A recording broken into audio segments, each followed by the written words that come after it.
Bulldozer पर होगा action. जी हां, अब तक आपने बुलडोजर की कार्रवाई को होते हुए देखा होगा या उसके बारे में सुना होगा, लेकिन अब बुलडोजर पर ही एक्शन की तैयारी हो रही है।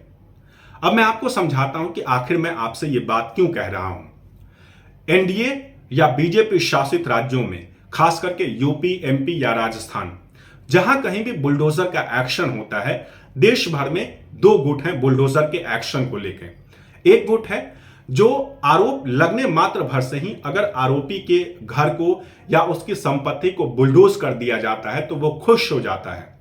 अगर आरोपी मुस्लिम है तब तो उसकी खुशी और ज्यादा बढ़ जाती है। लेकिन एक दूसरा गुट भी है जो इस पर आपत्ति दर्ज कराता है। वो कहता है कि सिर्फ आरोप लगने मात्र भर से ही आप कैसे किसी की संपत्ति को या घर को बुलडोज कर सकते हैं। और यही बात सुप्रीम कोर्ट ने सुनवाई के दौरान कही है।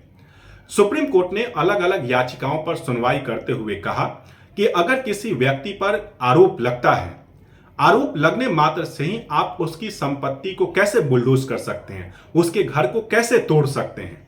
अगर सुनवाई होती है और उस आरोपी व्यक्ति पर दोष सिद्ध हो जाता है, तब भी नियम के मुताबिक उसके जो अवैध निर्माण है उसको तोड़ा जा सकता है, क्योंकि देश भर में ये जो अवैध संपत्तियों को हटाने और उसके तोड़ने की जो प्रक्रिया है उसको लेकर नियम बने हुए हैं।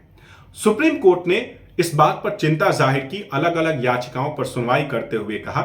सुप्रीम कोर्ट ने कहा कि हम एक दिशा निर्देश जारी करना चाहते हैं जिसको सभी राज्यों द्वारा फॉलो किया जाएगा।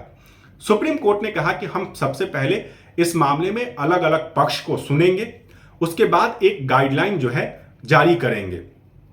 अब इस मामले पर 17 सितंबर को अगली सुनवाई होगी।